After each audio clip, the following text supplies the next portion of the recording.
साथियों, जिस तरह से एक दिन में कई बार धूप और कई बार छाव आती जाती है, ठीक उसी प्रकार से हमारे जीवन में भी सुख और दुख का आना जाना लगा ही रहता है।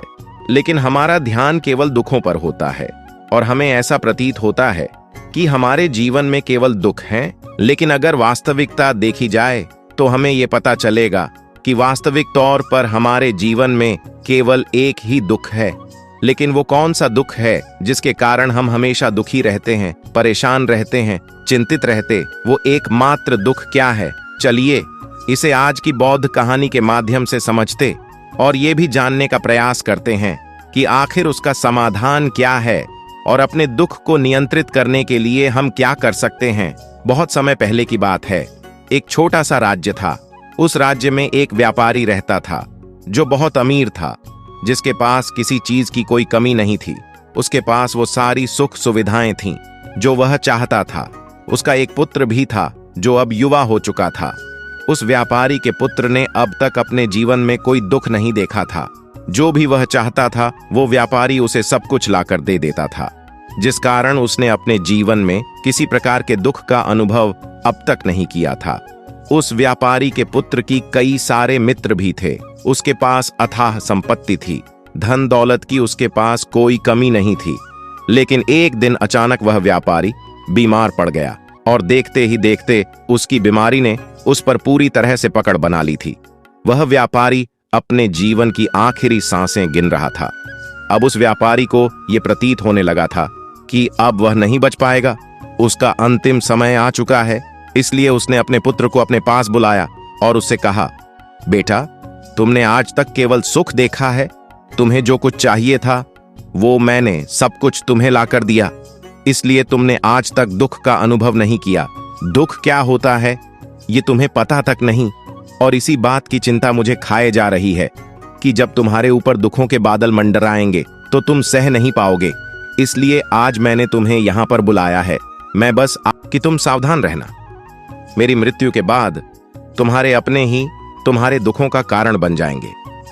इतना कहकर वो व्यापारी मृत्यु को प्राप्त हो गया। उस व्यापारी का पुत्र अपने पिता की मृत्यु पर बहुत दुखी था। वह रो रहा था।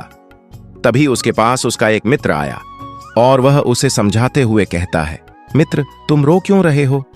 तुम्हारा पिता ही मरा है, लेकिन तुम्हारे पास तो अब भी ये सारी धन दौलत है, ये सारी संपदा है, ये सारी संपत्ति तुम्हारी ही तो है। अब तो तुम उन चीजों का भी आनंद ले सकते हो जिनका आनंद तुम अपने पिता के रहते नहीं ले पाए। अपने मित्र की यह बात सुनकर वो बड़ा प्रसन्न हुआ और उसे भी इस बात का एहसास हो चुका था कि उसके पास अथाह संपत्ति है, धन है, दौलत है, जिसकी मदद से वो अपना जीवन खुशी खुशी बिता सकता है। लेकिन इसी धन संपदा के कारण वो अब बुरी आदतों का शिकार भी हो चुका था। वह वैश्यालय जाने लगा था। उसे हर प्रकार का नशा करने की आदत लग चुकी थी। जहां उसका मन करता वो वहां चला जाता। जब भी उसका मन करता है वो किसी को भी अपने घर बुला लेता, फिर चाहे दिन हो या रात, जो भी उसका मन करता है वो खरीद लेता, क्योंकि उसके पास संपत्ति थी। और तो और उसके पिता का सारा व्यापार भी अब उसी के हाथों में था और अब वह बहुत खुश था। वो अपने जीवन को अपनी मर्जी के हिसाब से जी रहा था। एक दिन उसके मन में ख्याल आया कि पिता ने मुझे बेवजह ही डरा दिया कि लोग मेरा फायदा उठाएंगे, मेरे दुश्मन बन जाएंगे, मेरे दुखों का कारण बन जाएंगे। लेकिन अब तो मैं और भी मजे से जी रहा हूं। मेरे सुख के दिन तो अब आए हैं। मैं आज तक जो नहीं कर पाया था वो सब करने में अब मैं सक्षम हूं। ये सब सोचकर उसके खुशी का कोई ठिकाना नहीं था। वो बहुत खुश था। तभी एक दिन उस राज्य में एक बहुत बड़ा मंदिर का निर्माण हो रहा था और उस मंदिर के निर्माण के समय पर एक घोषणा करवाई गई कि जो भी इस मंदिर के लिए सबसे अधिक दान देगा उसका नाम उस मंदिर के एक पत्थर पर स्वर्ण अक्षरों में लिखा जाएगा। जब उसके मित्र ने यह बात सुनी तो वह दौड़ा दौड़ा उसके पास आया और उससे सारी बात बता दी। तब उस व्यापारी के पुत्र ने यह तय किया कि वो मंदिर को सबसे बड़ा दान देगा और उसने ऐसा ही किया। और साथ ही यह भी निश्चित हो गया कि उसका नाम उस मंदिर के एक पत्थर पर स्वर्ण अक्षरों में लिखा जाएगा। लेकिन वह जब दान देकर वापस घर की ओर लौट रहा था तो रास्ते में उसे एक साधु मिले जो भोजन की याचना कर रहे थे। इस पर वह घमंडी व्यापारी का पुत्र कहता है, तुम जैसे लोग केवल 2 वक्त की रोटी के लिए हमेशा चिल्लाते रहते हो। पता नहीं तुम लोग कहां से आ जाते, और भगवान तुम लोगों को पैदा ही क्यों करता है। तुम लोग गंदगी हो, तुम लोग दुख हो, तुम्हें जीने का कोई हक नहीं। केवल अपना पेट भरने के लिए, 2 वक्त की रोटी के लिए तुम लोग किसी के सामने भी झुक जाते हो। यदि झुकना ही है तो उस ईश्वर के सामने झुको, शायद वो तुम्हारी गलतियों को माफ कर दें और तुम्हें एक अच्छा जीवन प्रदान करें। हो सकता है वो तुम्हें भोजन भी दे दें। वो लड़का उन साधु को खरी खोटी सुनाकर वहां से चला गया। धीरे धीरे उस लड़के के पास उसके मित्र, सहयोगियों और रिश्तेदारों की संख्या बढ़ने लगी। अब हर कोई उससे बिना पूछे कोई काम नहीं करता था। हर चीज में उसी से पूछा जाता था, जिस कारण उस लड़के को लगने लगा था कि अब मेरे बिना कोई काम नहीं हो सकता। जो भी हूं मैं ही हूं। जिस कारण उस लड़के का अहंकार अब 7वें आसमान पर था। सभी लोगों ने उसका मन जीत लिया था। सब लोग उसके विश्वास पात्र बन चुके थे। उस लड़के के पास अपार धन था, जिस कारण सब उससे जुड़े हुए थे। लेकिन यह बात उस लड़के को समझ नहीं आ रही थी। सभी लोग विश्वास के नाम पर अब उस लड़के से धन उधार लेने लगे थे, और वो भी खुशी खुशी लोगों को धन उधार में दे दिया करता है। जो कोई उसे धन उधार लेने आता, वो जितना मांगता वो उससे ज्यादा ही उन्हें दिया करता, क्योंकि वह सभी की नजरों में अपने आप को साबित करना चाहता था। वो अपने आप को महान दिखाना चाहता था। लेकिन धीरे धीरे उसकी बुरी आदतों के कारण अब उसका व्यापार चौपट होने लगा था। देखते ही देखते एक दिन व्यापार में उसे बहुत बड़ा घाटा हुआ। उसका पूरा व्यापार कर्ज में डूब गया। अब वो बहुत परेशान हो चुका था, बहुत चिंतित हो चुका था। उसे ये समझ नहीं आ रहा था कि आखिर ये सब क्या हुआ। मेरे पास तो कुछ समय पहले अपार धन था, और आज मेरे ऊपर बहुत बड़ा कर्जा है जिसे मुझे चुकाना ही होगा। तभी उसे वो उधार दिया हुआ धन याद आया, जो उसने अपने मित्रों और सहयोगियों को दिया था, अपने रिश्तेदारों को दिया था। उसने सभी से वो अपना दिया हुआ कर्ज वापस मांगना शुरू किया, लेकिन किसी ने भी उसका दिया हुआ कर्ज उसे वापस नहीं दिया, बल्कि लोगों ने उसे दुत्कार कर वहां से भगा दिया। वो एक एक करके सभी के पास गया, लेकिन किसी ने उसकी कोई मदद नहीं की। देखते ही देखते उसका सब कुछ बिक गया। अब उसके पास कुछ न था। वह सड़क पर आ चुका था। तभी वो ये सोचने लगा कि अपने सुख के दिनों में मैं यह नहीं जान पाया कि मैं अपने शत्रुओं से घिरा हुआ हूं। मेरे पिताजी सही कहते थे कि मेरे अपने ही मेरे दुखों का कारण बनेंगे। पिताजी, आपका धन्यवाद। लेकिन मैं आपकी बातों को समझ नहीं पाया, और आज देखिए क्या हो गया। वो सारा दिन यहां से वहां भटकता रहा और सोचता रहा कि अब आगे क्या होगा। वो कैसे खाएगा, कहां रहेगा और कैसे सोएगा। उसे अपने पिता की याद सता रही थी। वो उन्हें याद करके रो रहा था। उसकी आंखों से आंसू बह रहे थे।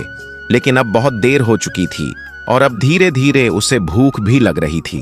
तभी उसने सोचा कि मैं उसी मंदिर पर चलता हूं जहां पर पत्थर पर मेरा नाम स्वर्ण अक्षरों में लिखा गया है। मैं जाकर वहां पर कुछ मदद मांगता हूं। वह वहां पहुंचा और वहां के पुजारी से वो कहता है, पुजारी जी, आपने मुझे पहचाना। मैं वही हूं जिसने इस मंदिर को सबसे बड़ा दान दिया, और मेरा नाम इस मंदिर के पत्थर पर स्वर्ण अक्षरों में लिखा गया है। हालांकि इस समय मेरा हालात कुछ खराब है और मेरे पास खाने के लिए भी कुछ नहीं है। क्या आप मुझे कुछ भोजन दे सकते हैं? मैं भूखा हूं। मुझे बहुत जोरों की भूख लगी है। मेरे अपनों ने मुझे धोखा दे दिया है। क्या आप मुझे कुछ भोजन दे सकते हैं? तभी वह पुजारी कहता है, भिखारियों को भोजन इस मंदिर के बाहर दिया जाता है, मंदिर के अंदर नहीं। जाओ और जाकर बाहर बैठ जाओ। और रही बात तुम्हारे नाम की, तो भिखारियों का नाम मंदिर के पत्थर पर स्वर्ण अक्षरों में नहीं लिखा जाता। पुजारी ने तुरंत ही उस लड़के का नाम मंदिर के उस पत्थर पर से हटवा दिया, और फिर एक बार घोषणा करवा दी कि जो मंदिर को जो सबसे बड़ा दान देगा, उसका नाम इस मंदिर के पत्थर पर स्वर्ण अक्षरों में लिखा जाएगा। ये सब देखकर वो लड़का बड़ा हैरान था, बड़ा अचरज में था। वह मन ही मन रो रहा था और सोच रहा था कि यह जीवन कितना दुखदाई है। यह जीवन बहुत छोटा है। अब मैंने जान लिया कि पत्थर पर लिखा हुआ नाम भी मिटाया जा सकता है, और यदि पत्थर पर लिखा हुआ नाम मिटाया जा सकता है तो इस जीवन का क्या मोल। ये जीवन भी कभी भी समाप्त हो सकता है। उस लड़के को जोरों की भूख लगी थी। वो मंदिर के बाहर जाकर एक कोने में बैठ गया। लोग आते रहे और भिखारियों को कुछ न कुछ दान देते रहे, लेकिन उस लड़के को हिम्मत ही नहीं हो रही थी कि वह भीख मांग सके, और ना ही वो उन भिखारियों में बैठना चाहता था। देखते ही देखते दोपहर से रात का समय हो चुका था, लेकिन अब तक उसे कुछ भी ना मिला था। लेकिन उसकी भूख बढ़ती चली जा रही थी और उसे जोरों की भूख लगी थी। पहली बार उसने अपनी भूख को जाना था, अपने पेट की इस आग के बारे में जाना था, और इस भूख के कारण वो इतना परेशान हो चुका था कि उसने तय किया कि वह मंदिर से ही कुछ चुरा लेगा और उसे खाकर अपना पेट भर लेगा। जैसे ही वो वहां से उठता है, तभी वह साधु वहां पर आ जाते, जिसे उस लड़के ने बहुत खरी खोटी सुनाई थी। वो साधु उस लड़के के पास आकर कहते, बेटा, हम पहले भी मिल चुके हैं। वह साधु भिक्षाटन से वापस लौट रहे थे। उन्होंने कुछ भोजन उसे देते हुए कहा, ये लो, खा लो, तुम्हें जोरों की भूख लगी होगी। मैं तुम्हें जानता हूं, मैं समझता हूं कि ये हालात तुम्हें जबरदस्ती झुकाना चाहती हैं, लेकिन तुम लोगों के सामने झुकना नहीं चाहते। लेकिन अगर तुम लोगों के सामने झुकेंगे नहीं तो तुम्हें भोजन भी नहीं मिलेगा। आज तो मैंने तुम्हें भोजन दे दिया है, जिससे तुम्हारी भूख मिट जाएगी, लेकिन ये भूख रोज लगेगी। ये पेट की आग कभी नहीं मिटती। ये एक ऐसी बीमारी है जिसका कोई इलाज नहीं। भूख से बड़ी बीमारी इस दुनिया में कोई है ही नहीं। इस पर वो लड़का उन साधु से कहता है, जब मेरे पास धन था, दौलत थी, अथाह संपत्ति थी, तो मेरे पीछे मेरे मित्रों की, सहयोगियों की, रिश्तेदारों की कतार लगी रहती थी।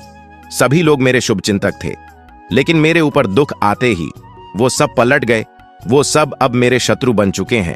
लेकिन तुम, जिसे मैंने इतनी खरी खोटी सुनाई थी, वही मेरे दुख में मेरा सहयोगी बना है। तो मेरे इस दुख में मेरे पहले मित्र हो, मेरे पहले रिश्तेदार हो, जिसने मुझ पर दया की है। मैं तो अपने आप को बहुत बड़ा समझता था, लेकिन देखो, इस वक्त की मार ने मुझे कहां से कहां पहुंचा दिया। आज मैं इस बात को अच्छी तरह समझ चुका हूं कि धन से बड़ा कोई मित्र नहीं। इतना कहकर उस लड़के ने भोजन किया और उसने पहली बार भोजन के सुख का आनंद उठाया। उसके हाथ कांप रहे थे। वो जल्दी जल्दी उस भोजन को समाप्त करना चाहता था, जल्दी जल्दी उसे चबा लेना चाहता था, और उसकी आंखों से झरझर आंसू भी बह रहे थे। उसे ऐसा प्रतीत हो रहा था मानो आज से पहले ऐसा लजीज भोजन उसने आज तक न किया हो। भोजन करते वक्त जो अनुभव उसे प्राप्त हुआ, ऐसा अनुभव उसे आज तक नहीं मिला था। तभी वो साधु से कहता है, ये कैसा सुख है, मैं इस दुख में भी इस भोजन के सुख का अनुभव कर पा रहा हूं। तभी वो साधु कहते हैं, जहां तृप्ति होती है वहां सुख का अनुभव होता है, लेकिन सावधान, तृप्ति बहुत खतरनाक भी होती है। जब यह तृप्ति हमारी आवश्यकताओं, हमारी इच्छाओं से ऊपर उठ जाती है, तब यह दुख के दर्शन भी हमें कराती है। आज जो भोजन तुम कर रहे हो, ऐसा भोजन यदि तुम्हें पहले प्राप्त होता तो तुम इसे छूते तक नहीं। लेकिन आज इसी भोजन को करके तुम्हें तृप्ति मिल रही है। लेकिन जब तुम्हारे पास धन था, दौलत थी, तब तुमने इससे भी अच्छा भोजन किया होगा, लेकिन तब तुम्हें तृप्ति नहीं मिली होगी, वह सुख प्राप्त नहीं हुआ होगा जो तुम आज अनुभव कर रहे हो। लेकिन सावधान, अगर ऐसा ही भोजन तुम्हें रोज मिलता रहे तो तुम और भी अच्छे भोजन की कामना करने लगोगे, और इसी कामना की तृप्ति के लिए तुम्हारे मन में दुख पैदा होगा। और जब तुम अपने मन की इस कामना की तृप्ति कर दोगे तो तुम्हें सुख भी प्राप्त होगा, लेकिन यह सुख आएगा और चला जाएगा। और जब तुम्हारे जीवन में इसी प्रकार के भोजन हमेशा आते रहेंगे और जाते रहेंगे, तो तुम किसी और कामना, किसी और इच्छा की ओर आगे बढ़ने लगोगे। तब तुम किसी और इच्छा की पूर्ति करना चाहोगे, तुम किसी और इच्छा की तृप्ति करना चाहोगे। और जब वो इच्छा पूरी नहीं होगी, जब तुम्हें तृप्ति नहीं मिलेगी, तब तुम्हें दुख होगा, तकलीफ होगी, पीड़ा होगी, और यह श्रृंखला ऐसे ही आगे बढ़ती चली जाएगी। तुम हमेशा सुख के पीछे भागोगे, लेकिन दुख तुम्हारे पीछे यूं ही भागता रहेगा। तुम सुख को पकड़ना चाहोगे, दुख तुम्हें पकड़ना चाहेगा। इसी प्रकार यह प्रक्रिया यूं ही निरंतर चलती रहेगी। तभी वह साधु अपने थैले में से एक सोने की थैली निकालकर उस लड़के के हाथ पर रख देते हैं। तभी वो लड़का उस साधु से कहता है, हे महाराज, आपके पास इतना धन कहां से आया? आप तो एक वैरागी हैं।